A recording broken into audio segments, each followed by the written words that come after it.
This is a quick kind of interrupting video,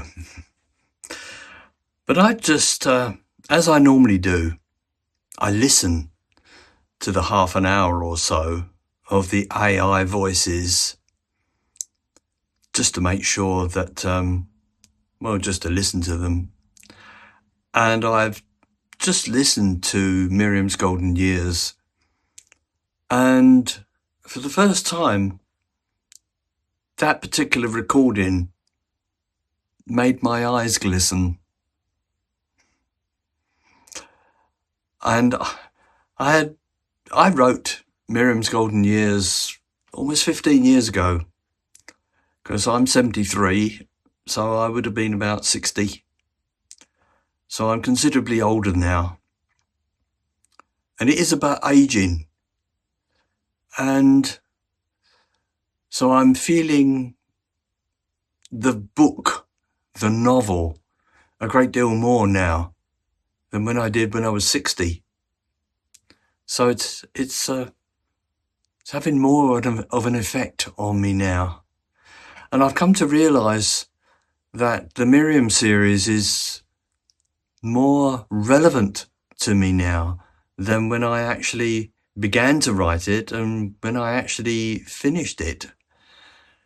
After all, it is 12 books and over 1 million words, or just under 1 million words. And I'm just completing the last one right now, Mary's story, but it will be over 1 million words when it's done, which is a lot of words. And it's encompassing from 1870 to 2015, something like that. It's an enormous story, about 150 characters. I don't know how I've written it, but there you go. But yes, Miriam's Golden Years is, I think, even if I say so myself, it's a powerful story. Well worth listening to. Anyhow, I'll shut up now and let me introduce Miriam's Golden Years. Good morning. I thought, as an introduction to Miriam's Golden Years, I thought just for a change I'd read you out some of the introduction of what's down below. And because this is, it's changed rather. And here it is. Well, here it is. She's weathered war, widowhood, and East End poverty. But can Miriam face her greatest test of all, which is living in a world that's rushing towards the future? It's from the 1960s to the 1990s. Miriam bears loss, welcomes new life, and becomes the living legacy of an East End family that will not forget her. Sorry about that. Collecting rubbish. From the swinging 60s to the edge of a new century, Miriam's story enters its last but one act with courage, grace, and a fierce devotion. She witnesses profound change, both in the world around her and in the people she loves. The deaths of siblings, close friends, and old neighbours brings sorrow, but her home is also filled with the laughter and the chaos of grandchildren, great-grandchildren, and a sprawling web of nieces and nephews, each with their own dreams, flaws, and dramas. With her ever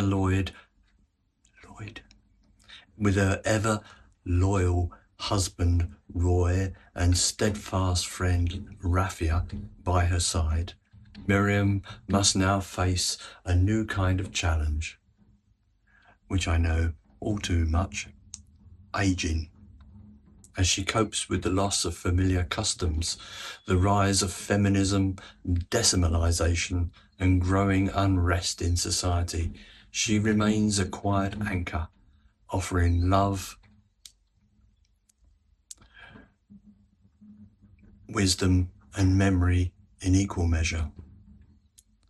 She's no longer a matriarch, Miriam has become the keeper of a way of life that is slowly slipping away.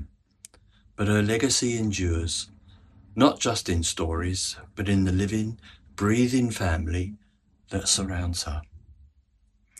So here it is,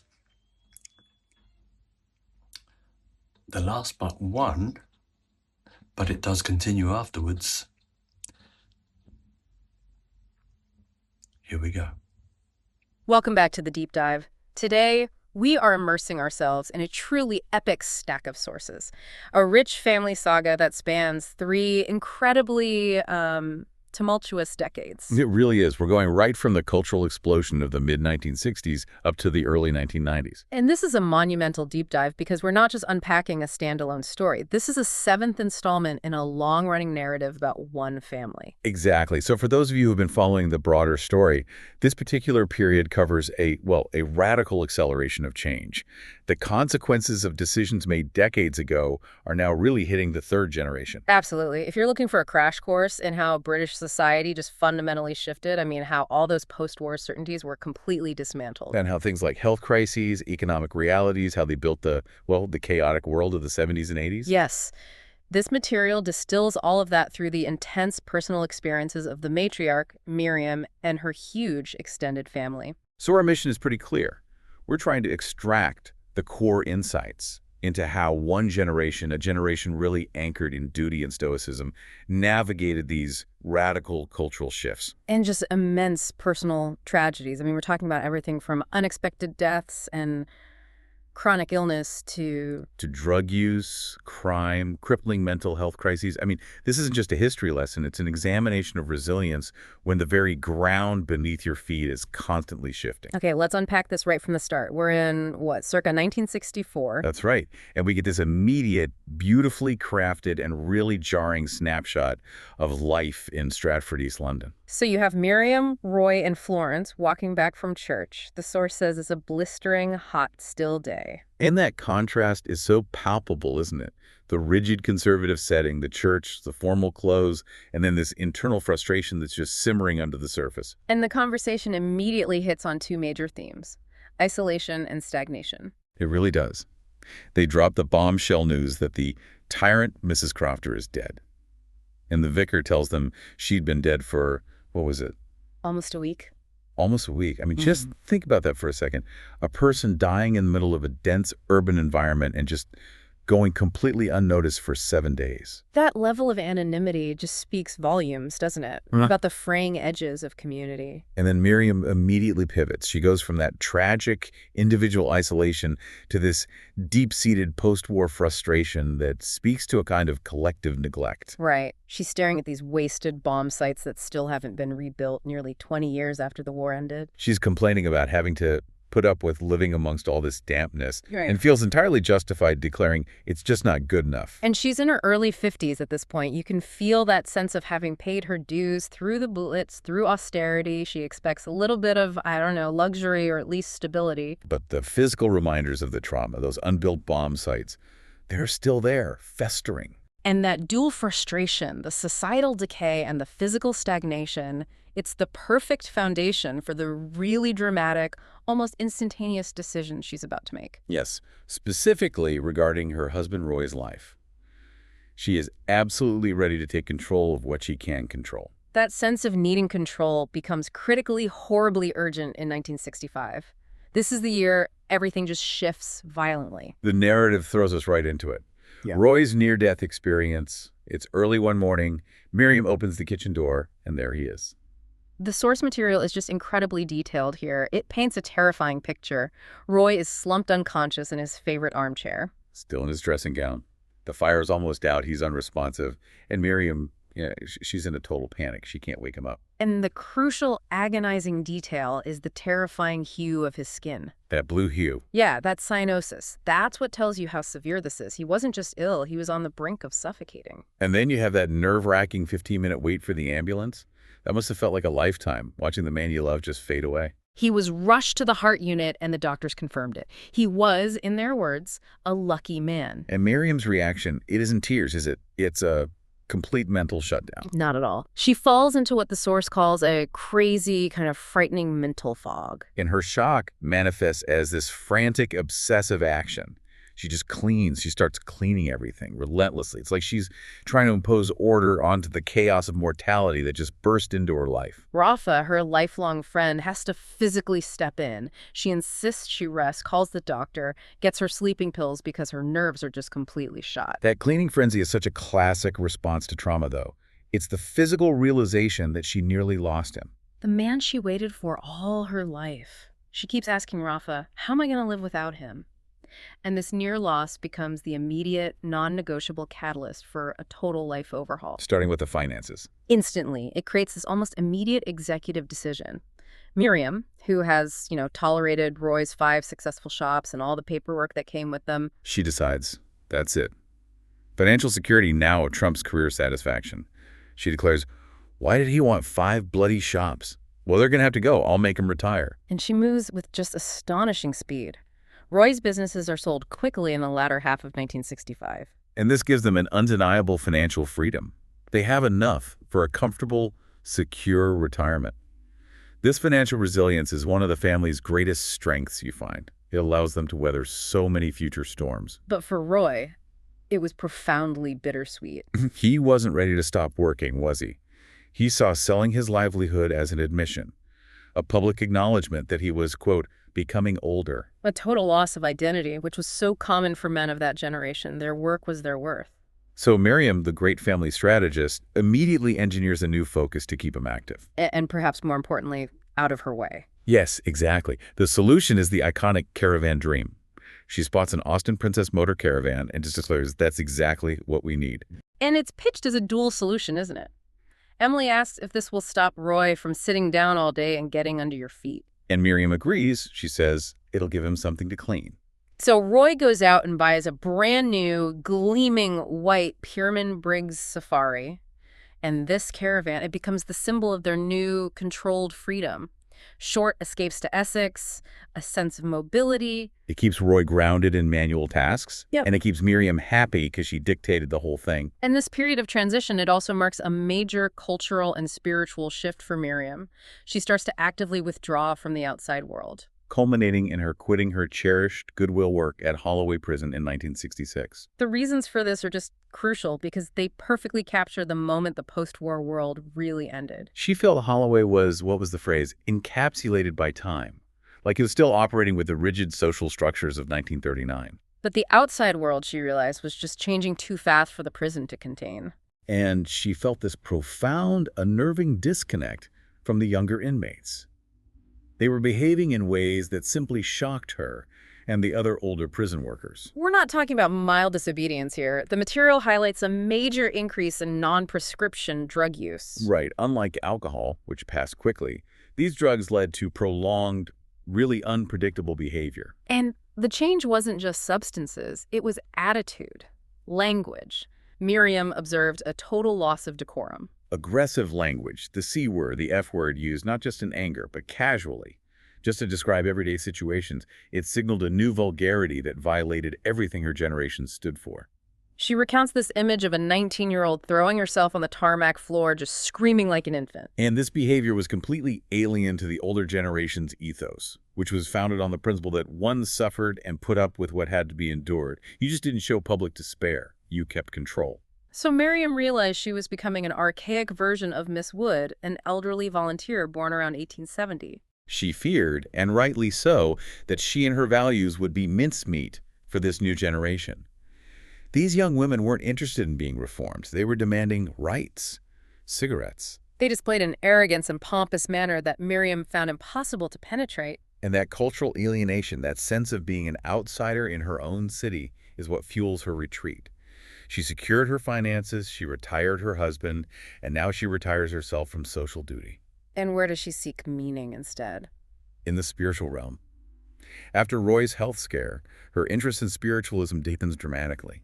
She becomes obsessed with the idea of the survival of the soul after death. She's looking for concrete proof, for answers, in the face of her own mortality and Roy's. She's already been attending a spiritualist church with Rafa, who remains this staunch, traditional Christian.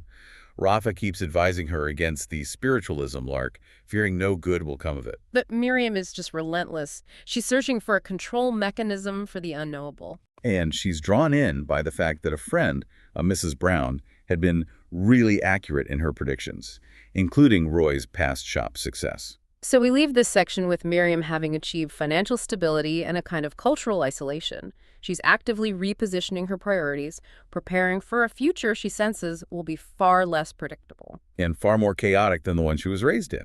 And this preparation is absolutely essential because the family is about to hit a series of just catastrophic emotional and physical events. That cultural chaos you just mentioned comes into really sharp focus with what the sources call the dawn of modernity in the mid-1960s. Yes, and we have this wonderful, highly specific anecdote involving Miriam's brother, Terry, near Stratford Underground in 1964. This is the moment the cultural dam broke for him, isn't it? Completely.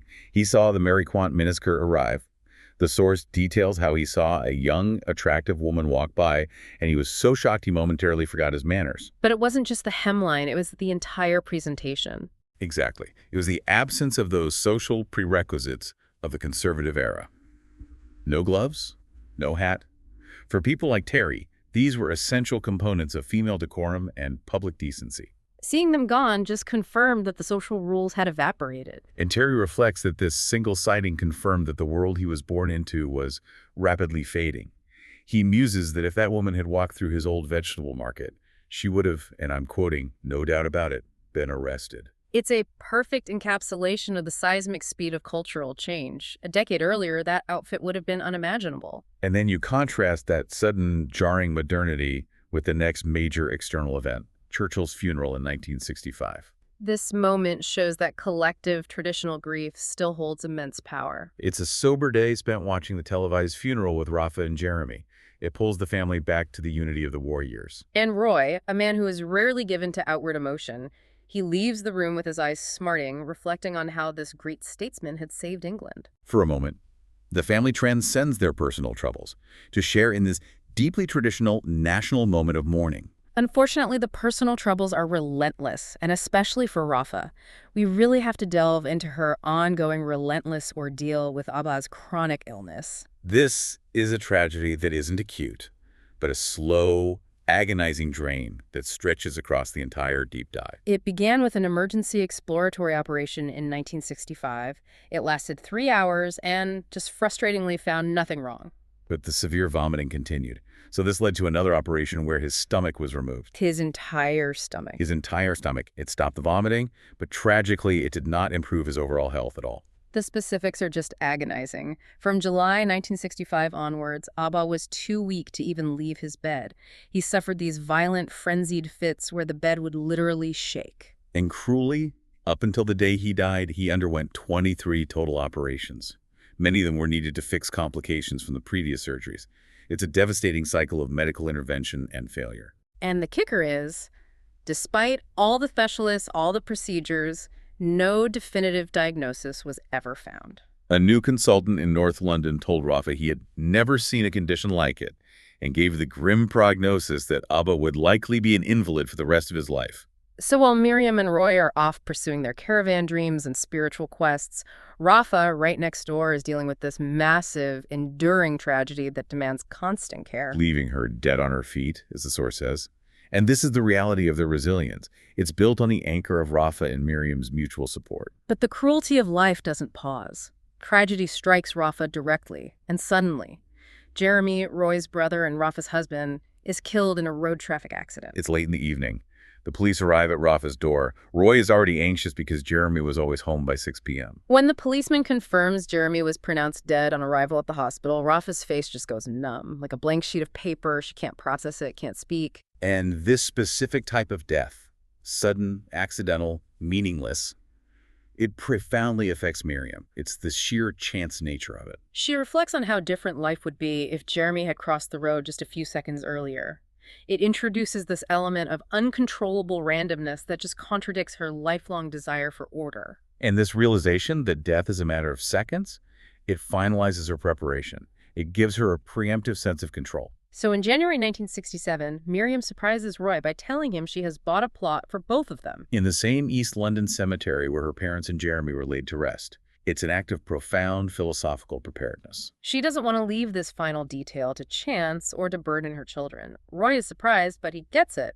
It solidifies their partnership preparing for death together. And moving from the older generation's sudden loss, we pivot to the younger generation's chaos and misfortune. Embodied by Sophie, Terry, and Sarah's daughter in 1967.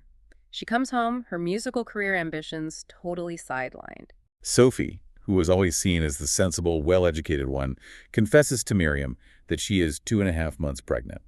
And the source of the shame and her parents' horror isn't just the pregnancy itself, it's the father.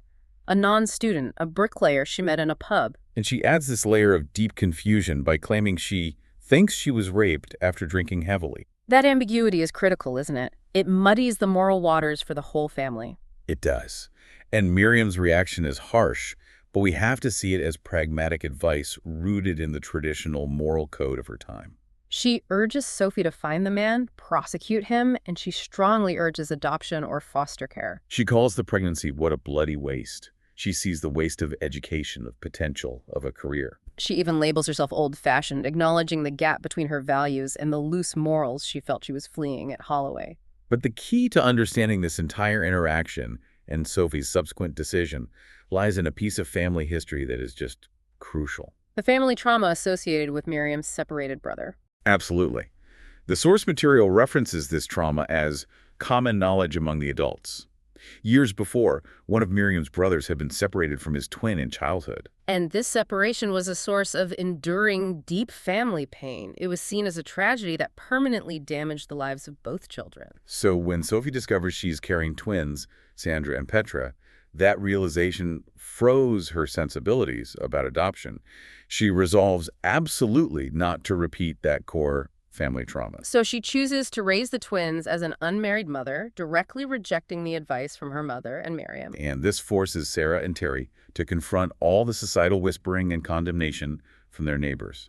But Sophie, representing the new generation, just dismisses her aunt's anxieties as traditional. It confirms that the younger generation is already criticizing and actively moving past that old family moral framework. It's a huge generational break, a move from duty to self-determination. And the shift in morality, the fallout from personal trauma, it's so vividly explored through Miriam's 3 daughters.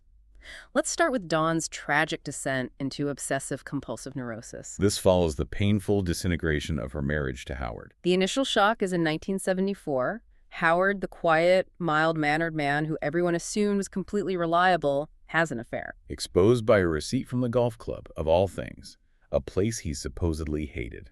He eventually abandons Dawn and demands a divorce, shocking everyone. Emily, Dawn's mother-in-law, tries to intervene, urging Dawn to do something positive, but she just collapses emotionally, and her grief manifests in this frighteningly rigid behavior. She begins exhibiting classic, severe obsessive behavior. Emily observes this during a visit. Dawn is furiously polishing cutlery, arranging items exactly parallel to the table edges. This isn't just neatness, it's a frantic need for precision. And her son, Clifford, casually reveals that she makes his bed about 10 times a day. When Emily visits the house, she notes that the environment isn't simply clean, it's sterile. She can smell bleach even in the conservatory. And this brings us back to the analysis of trauma. This compulsive need for control is a direct psychological consequence of profound childhood trauma. Emily links this OCN to Dawn's earliest and deepest pain, losing her father James in the war. She recognizes that the trauma had caused Dawn to shift from an imaginative, open child to one who was withdrawn and rigid. And when her marriage collapsed, she lost her adult safety net, which forced her right back to that primal need for control. The diagnosis, which Emily gently pushes her toward, is obsessive-compulsive neurosis, or OCN. For you, the listener, this means the need to exert total control over a chaotic internal world through rigid, repetitive external actions. While the diagnosis was a frightening turn of phrase for the family, the doctor assures them it wasn't physically serious, which was a relief. And the crucial step toward recovery happens when Emily encourages Dawn to take up drawing again. Rediscovering that childhood passion allows her to find self-worth and a healthy channel for her energy. Which finally breaks the rigid routine of the OCN. Next, we have Florence, Miriam's youngest. She charts a completely different course. defined by rebellion, squatting, and a dramatic rejection of material comfort. And that streak started early, didn't it? Yeah. With the memorable shed fire incident. Florence set the family garden shed on fire while smoking. While she raised the alarm herself, the fire brigade used hundreds of gallons of water, flooding the garden, washing away all of Belinda's hard work. The damage led to Miriam's immediate absolute rage. She was hysterical, shouting, "My bloody shed, that bloody child, I'll kill her."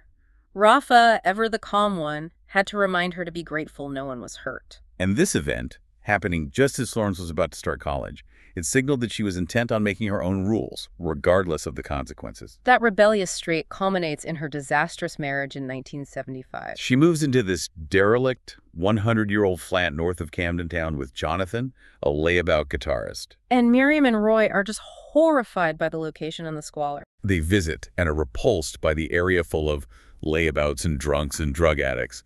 They see this move as a moral choice, a deliberate descent into a hovel. And to compound their shock, Florence is immediately pregnant. Miriam's distress is palpable. She feels a chill run up her spine at the thought of her youngest grandchildren developing in this fetid place. And the generational conflict here is crucial. Roy tries to compare it to their own post-war struggles, but Miriam rejects that. She says Florence chose this life, whereas they were victims of circumstance. For Miriam, the squalor is a moral failure, not an economic one. The marriage ends quickly, though. Florence finds evidence of Jonathan's infidelity in his pockets, which she describes as a big slap in the face. She develops this total hatred for him, wants a divorce immediately, and says he can rot in a dustbin.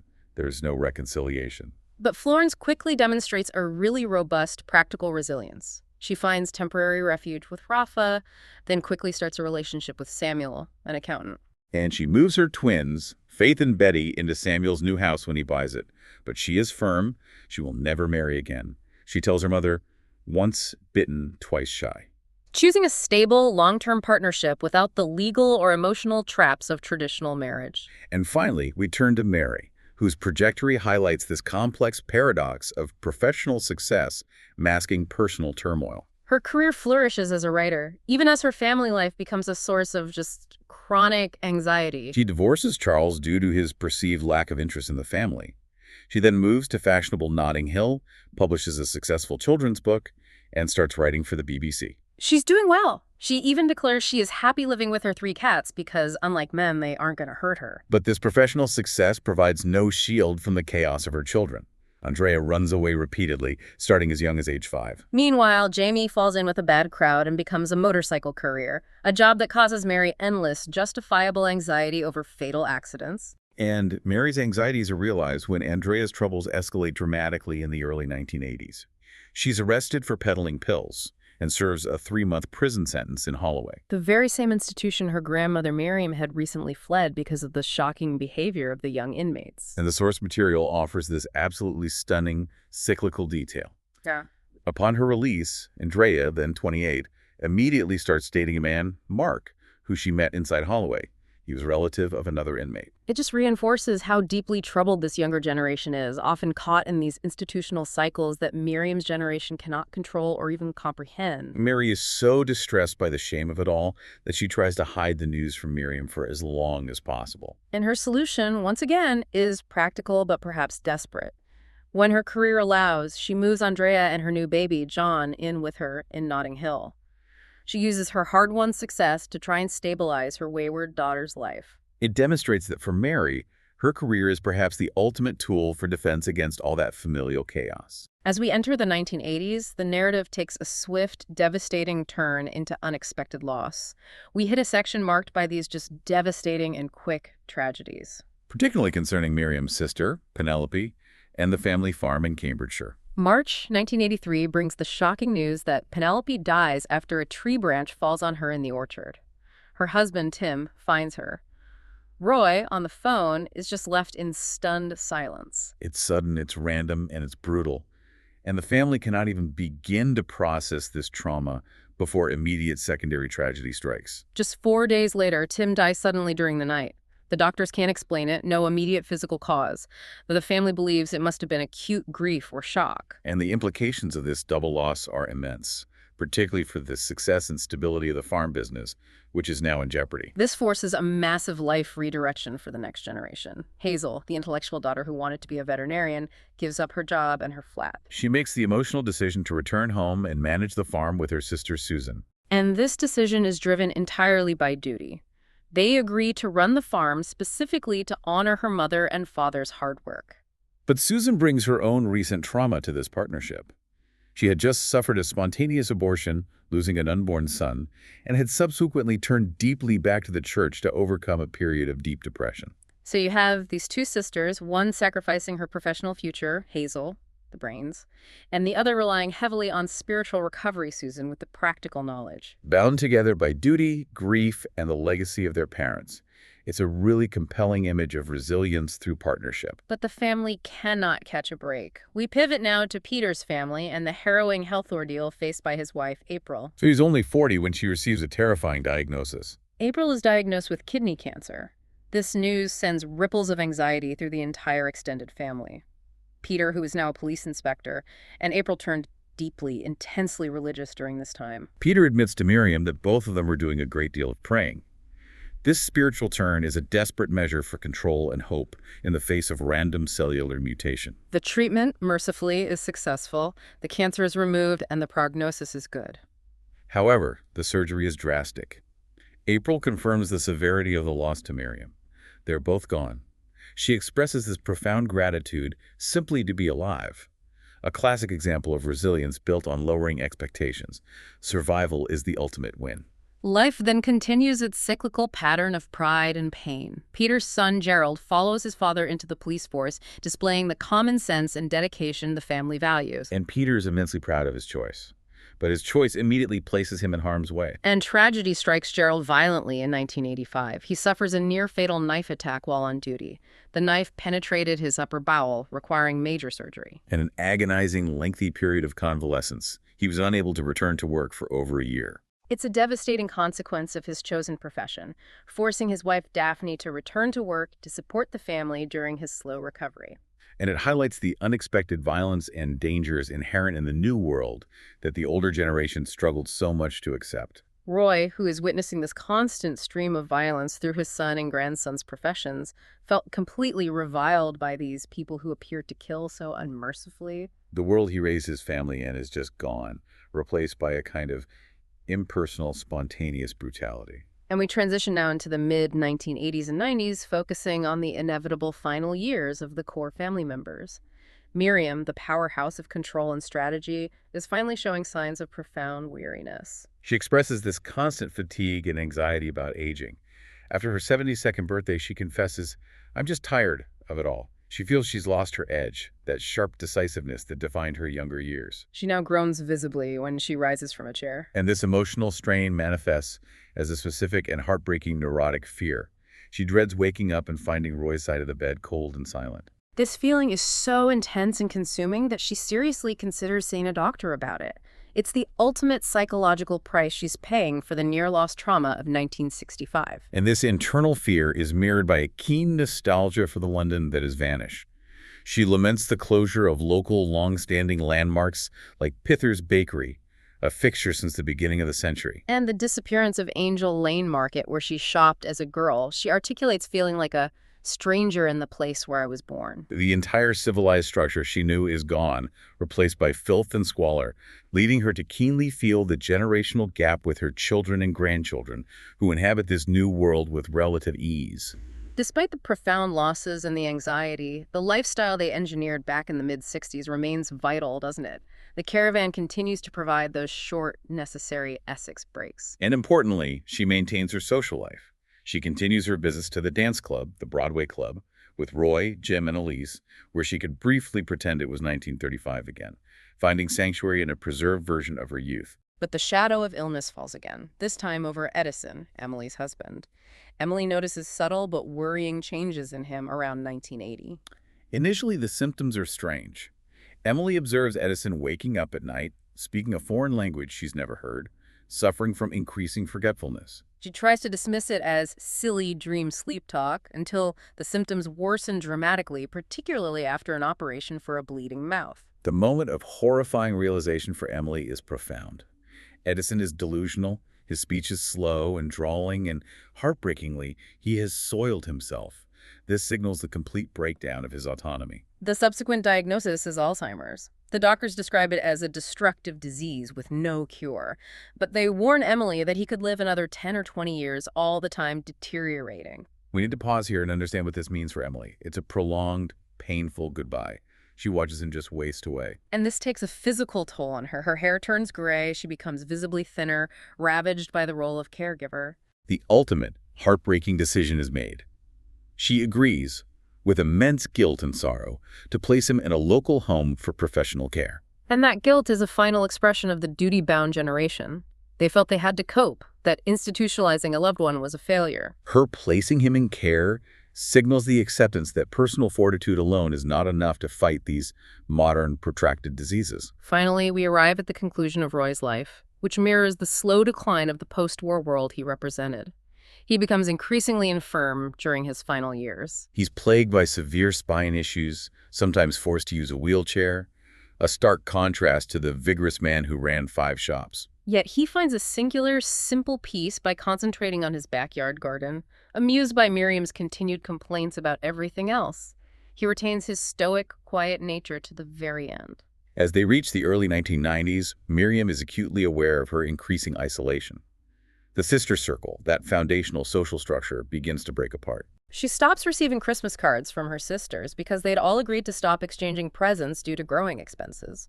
The small rituals of their generation are just fading away. Roy dies peacefully in his sleep in May 1994. Rafa, who has moved closer to look after Miriam, finds him cold when she brings her morning tea. It's an inevitable end, but quiet and dignified. And Miriam's reaction is one of profound, prolonged stoicism. She does not cry for 8 full days. This isn't lack of emotion. It's a final, powerful manifestation of her generation's ability to suffer and put up with what had to be endured. She accepts that the gentleman who spoke to her on the train all those years ago is finally gone. The funeral takes place at the plot Miriam bought decades ago. Peter, her son, pushes her wheelchair over the uneven ground. And despite her infirmity and poor eyesight, she recognizes exactly where she is. She planned this moment decades in advance. That final image the matriarch wheeled over hallowed, uneven ground to the place she pre-selected is the ultimate display of her lifelong drive for control and preparedness. What stands out across these 3 decades, from the remnants of the bomb sites to the rise of youth crime and Alzheimer's, is the sheer concentration of crises this family endured. They faced every possible personal and cultural breakdown. Chronic illness, addiction, crime, institutional failure, unexpected death. And the complete spiritual dismantling of the conservative world they knew. And that's why this deep dive is so rich. The period from the 60s to the 90s demanded unprecedented emotional and mental fortitude, particularly from the matriarchal line. So what kept them afloat? The core connection, usually anchored by Miriam and Rafa. They supported each other through Alba's illness, Jeremy's death, Edison's slow decline, everything. And we have to highlight the painful, cyclical nature of family life here. It's almost painful to trace the trauma repeating itself. It really is. Mary's daughter, Andrea, runs away repeatedly at a very young age. Years later, Andrea finally tells Miriam why. Her parents were arguing and swearing constantly, creating this intolerable environment. And this is the great realization that connects the entire saga. Miriam later realizes this escape mechanism mirrors the complex traumas of her own troubled childhood.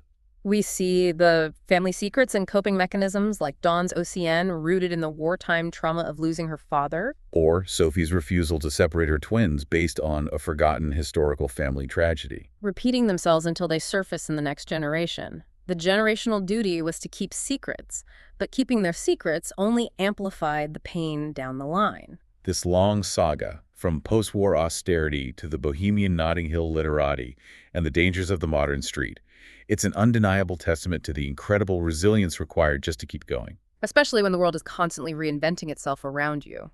And this leads us to the final provocative thought that's captured by the sources. Miriam, sitting alone in her kitchen after Roy's death, reflects that the one thing she would give anything for is just one more time, speaking to her mom and dad, asking them how they dealt with aging. She realized, bitterly, that no one had prepared her for it. This entire saga shows us the difficulty of learning how to age, how to cope with loss, and how to navigate a changing society when your guides, your parents, your peers are gone.